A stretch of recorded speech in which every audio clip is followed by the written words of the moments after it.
बिस्मिल्लाहिर्रहमानिर्रहीम। अस्सलाम वालेकुम। पाकिस्तान में रह के आपने अक्सर ये सुना होगा कि लोग कहते हैं यार जो हम लोग पाकिस्तान में काम कर रहे हैं इससे बेहतर ये है कि हम बाहर किसी दूसरे कंट्री में चले जाएं। और बाहर जाने के लिए सबसे पहले उनके माइंड में आने वाले कंट्रीज़ जो हैं वो यही हैं, बहरीन, दुबई, सऊदी अरब, ये जो है ना, यही कंट्री होते हैं सबसे पहले। तो लोगों के माइंड में होता है कि शायद हम लोग यहाँ जाके बहुत पैसे कमा लेंगे। और किसी कंट्री की मैं बात नहीं करता, मैं आपको बहरीन की बताता हूँ। बहरीन में बहुत से ऐसे लोग हैं जो बहुत थोड़ी थोड़ी सैलरी पे काम कर रहे हैं। उनका यहाँ का सिर्फ खर्चा पूरा होता है या घर में पैसे भेज देते हैं जितने थोड़े बहुत आते हैं। इसके अलावा उनके पास कोई सेविंग नहीं होती, उनकी सैलरी ही इतनी होती है। अब बहरीन में इतनी सैलरीज कम क्यों होती हैं, मैं आपको वो बता सकता हूँ, लेकिन अपने हिसाब से मेरे ख्याल के मुताबिक ऐसा क्यों है मैं सिर्फ आपको वो बता सकता हूँ। दूसरे कंट्रीज़ में क्या सिचुएशंस हैं वो मुझे नहीं पता, उसके बारे में मैं कुछ नहीं कह सकता।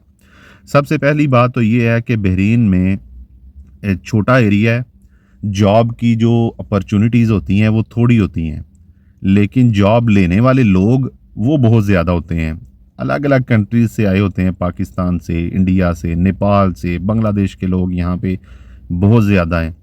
तो जॉब्स जो होती हैं वो थोड़ी हैं, लेकिन जॉब ढूंढने वाले जो हैं वो ज़्यादा होते हैं। मिसाल के तौर पे आपको यहाँ पे कोई एक स्टाफ चाहिए, आप उस एक स्टाफ के लिए पोस्ट करें कि मुझे एक स्टाफ चाहिए, चाहे वो कोई भी पोस्ट है, किसी भी फील्ड में अगर आपको एक आदमी चाहिए तो आप पोस्ट देखें तो आपको कोई मेरे ख्याल से कम अज़ कम 50 लोग मिल जाएंगे। 50 भी मैंने थोड़े बोले हैं, उससे भी ज़्यादा आप लोगों जो है ना वो देखोगे, लोग अपनी सीवीज दे रहे हैं, लोग अप्लाई कर रहे हैं बहुत ज़्यादा। तो मतलब ये है कि यहाँ पे जॉब्स जो हैं वो थोड़ी हैं और लोग बहुत ज़्यादा हैं। ठीक है। उसके बाद दूसरी चीज़ ये होती है कि जो लोग नए आने वाले होते हैं उनको यहाँ का सिस्टम नहीं पता होता। नए आने वाले जो फ्रेशर होते हैं उनको जितनी सैलरी बोली जाती है वो उतनी एक्सेप्ट कर लेते हैं। मिसाल के तौर पर अब पाकिस्तान में एक बंदा, उसकी सैलरी वहाँ पे 45,000 या 50,000 है। उसको जब बहरीन में रहने वाला एक बंदा ये बोलता है कि आपको बहरीन का 100 दिनार मिलेगा, ठीक है, और बहरीन का 100 दिनार बन जाता है तकरीबन 75,000 के राउंड अबाउट, तो वो एक्सेप्ट कर लेता है कि ठीक है जी, मैं इधर से 75,000 कमाऊंगा। जैसे अगर पाकिस्तान में रह के 45,000 50,000 कमाता हूँ तो उसमें मेरा अपना भी कुछ ना कुछ खर्चा होता है, तो मैं इतने ज़्यादा पैसे घर नहीं दे सकता। तो अगर मेरी 75,000 पाकिस्तानी इधर सैलरी है तो कम से कम 50,000 60,000 तो मैं घर भेज सकता हूँ। तो नए आने वाले जो लोग होते हैं वो सैलरी कम जो है ना वो एक्सेप्ट कर लेते हैं। ठीक है। उनके माइंड में ये होता है सिर्फ अपने मुल्क से बाहर निकलना है। और फिर कुछ जो स्किल्स वाले जो लोग होते हैं, जिनके पास कोई स्किल होती है, कोई हुनर होता है, उनकी सैलरी जो है ना वो थोड़ी डिफरेंट होती है।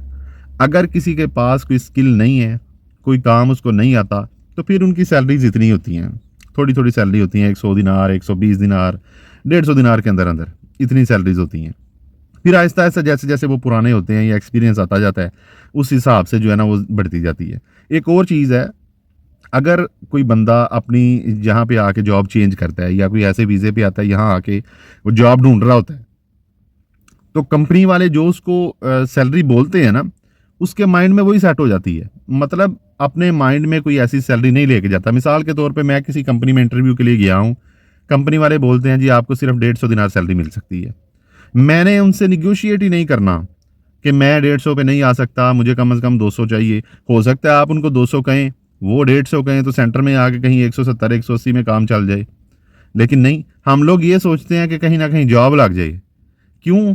क्योंकि यहाँ पे लोग ही इतने ज़्यादा आगे होते हैं कि जिसकी वजह से हम लोग ये सोचते हैं सिर्फ काम मिलना चाहिए, किसी कंपनी में काम मिलना चाहिए ताकि हमारा वीज़ा लग जाए। हम लोग ये सोचते हैं। तो ये कुछ चीज़ें ऐसी होती हैं जिनकी वजह से जो है ना वो हमारी सैलरीज जो है वो बहरीन में थोड़ी थोड़ी रहती हैं। बहुत ज़्यादा लोग होंगे 3 4 साल 5 साल काम करके 200 दिनार तक पहुँचेंगे। ठीक है। तो इसलिए हमें चाहिए ये शुरू में कि जो नए आने वाले लोग हैं ना वो थोड़ा सा अपने आप को स्ट्रिक्ट करें। इतनी कम सैलरी पे 100 दिनार पे 110 दिनार पे जो है ना वो आना थोड़ा मुनासिब नहीं होता। और यहाँ भी अगर आप आके किसी कंपनी में अप्लाई करते हैं और कंपनी आपको कोई बोलती है, कोई सैलरी, कोई आपको पैकेज देती है, तो कम से कम उनसे बात करके, कोशिश करके थोड़ा सा निगोशिएट करें, हो सकता है आपकी सैलरी थोड़ी सी इंप्रूव हो जाए, थोड़ी सी ज़्यादा मिल जाए, लोगों को आहिस्ता आहिस्ता जो है ना वो सैलरी ज़्यादा मिलनी शुरू हो जाए। हम लोग असल में मुल्क से सिर्फ ये चीज़ सोच के निकलते हैं कि बहरीन की करेंसी बहुत ज़्यादा हैवी है, 1 दिनार का 750 रुपया बन जाता है। अगर 100 दिनार 150 दिनार भी मिल जाए तो हमारी तो 1 लाख से ऊपर सैलरी बन जाती है। तो असल में चीज़ ये होती है कि बहरीन में रह के, अगर आप बहरीन में रहते हैं, कमाते यहाँ से हैं, तो यहाँ पे खर्चे भी बहरीन के हिसाब से ही होते हैं। ठीक है? तो ये कुछ वजूहात हैं जिसकी वजह से हमारी सैलरी जो है ना वो कम की कम ही रहती हैं। साल के बाद हमें 10 दिनार का अलाउंस मिल जाए, 2 साल के बाद हमारी सैलरी 10 दिनार बढ़ जाए तो हम खुश हो जाते हैं। तो मेरे ख्याल से ये सारी इसी वजह से हमारी सैलरी ज़्यादा नहीं होती। उम्मीद है आपको समझ लग गई होगी। वीडियो को लाइक करें, दूसरों के साथ शेयर करें। बहरीन के बारे में ऐसे ही रियल बातें सुनने के लिए, जानने के लिए चैनल को ज़रूर सब्सक्राइब करें। कोई चीज़ पूछनी हो या बतानी हो, आप कमेंट सेक्शन में पूछ सकते हैं, बता सकते हैं। अपना ख्याल रखें, अपने इस चैनल का ख्याल रखें। अल्लाह हाफ़िज़।